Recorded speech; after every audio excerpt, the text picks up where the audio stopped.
10 years ago, Hassan Shalawi knew that Iraq's ruler, Saddam Hussein, was in trouble when terrorists struck America. The writer and journalist is a Shiite by birth, and his secular view of society earned him many enemies both during Saddam's era and beyond. As civil war raged in Iraq after the US-led invasion, he took his wife and 7 children to Egypt, where he worked for a satellite TV station. But more threats from Islamists forced him to flee Egypt for Australia, without his family, on a boat to seek refugee status. He arrived on Christmas Island on July the 16th, 2010, and exactly 1 year later to the hour, he was released into community detention. He's been granted permanent residency pending the remaining security checks. Hassan Shalawi, welcome to 1+1. Shukran. When you saw the planes flying into the World Trade Center in New York, what was the first thing that you thought about?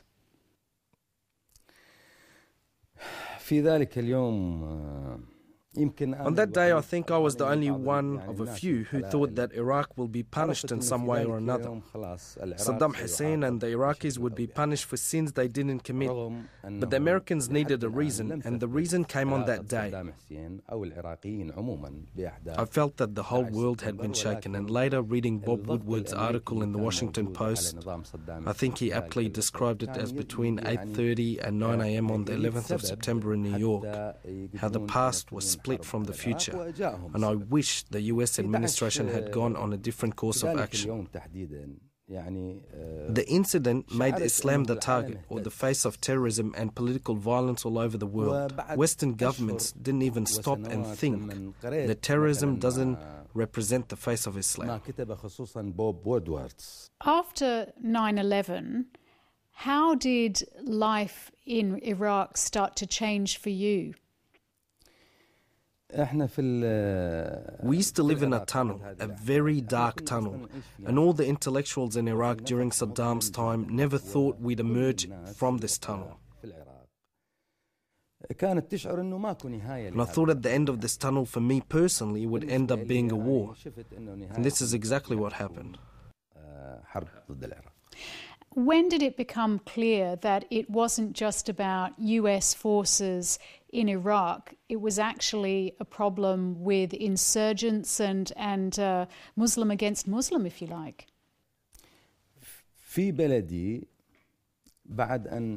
In my country, after Saddam went, Iraq was thrown into chaos. The country became a playground for international powers, where the West was now fighting against terrorism. And unfortunately, this opened up the political arena for Al-Qaeda, not to be obliterated, but it actually expanded their power in Iraq. And even though America may have destroyed some of Al-Qaeda cells throughout Iraq, the price of the West versus terrorism was that many of my countrymen died, and many more have been exiled to Australia and all around the world. Did you support the hanging of Saddam Hussein? I was totally against it. I even had a visceral reaction. I hate violence of all sorts. No person should be tortured like this. So even in the footage of the hanging, I never watched it once because I'm totally against any form of torture, even against Saddam. In principle, I'm against Saddam because he was a dictator. He tortured, he killed his own people, he committed crimes against humanity. But to see him end like this was a travesty for us and our nation. You decided to leave Iraq in 2006. That was 3 years after the invasion. What happened in that time to make you want to flee your country? 2006 to 2007 was the worst period for sectarian wars taking place all over the country. I mean, a person could die for the simplest of reasons. They were tortured, spat upon, just tortured in general because militias were controlling the country. There was no law and order, just pure anarchy. And for a person to speak up like me, their life was in danger. I only spoke out once. I remember at a seminar in Hotel Babylon in Baghdad, I was talking about how democracy and the constitution should form the basis of our country in the future. I prophesied that this would only happen after seas of blood, and this is precisely what happened. I said that the Iraqi people made a huge mistake because they handed their votes, their precious votes, to people who were actually traitors to their country and were going to destroy it. And right after I left the seminar, I was threatened. See, when you're dealing with Islamic extremists, they say that you're an atheist or that you don't love your country, and this can get you killed. So you left to live in Egypt for about 4 years. Why was Egypt not your final destination? What happened there? Egypt is a great country. You know, it's a vibrant country. But I've always had problems with religious men. Not all of them, but I think because they are the source of backwardness in our countries. I was coming out of a seminar and I was attacked by someone as I was getting out of the car door, and he hit me and he called me a filthy Shia. You can still see the effects on my face. So I decided that I couldn't put up with this. So I took my son and we went on a holiday to Malaysia, where I wanted to process what had just happened to me. And during that time, I wanted to explore my options of migrating and leaving for Australia. I wanted to go to a society that would protect me against such vile actions, purely because of my outspoken views. I was comfortable. I was presenting TV programs, but I wanted to migrate to a better society that would protect me and my human rights against religious babble.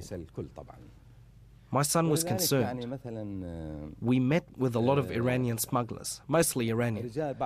And my son warned me against such actions because I would be gambling with my life. And of course, he wanted me to be around. But at the same time, I wanted to go to a society that respected me for my views. So you have a wife and you have 7 children. What made you take that enormous risk to pay a people smuggler, I believe $10,000 and get on a rickety boat to Australia? I tried to legally migrate twice. I remember the form. It was number 842, but I was rejected twice, and so I had to take another route. Was there ever a time during that journey that you feared for your life? The sea or the ocean is fearsome for me. See, my fear is tied to everyone on the boat. Everyone was crying and wailing. It was very soul-destroying for us.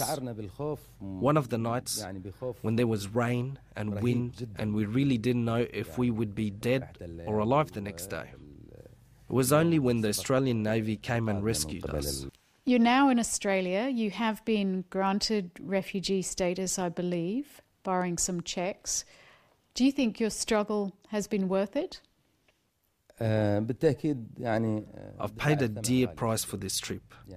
I mean, a whole year in detention is not something to be scoffed at.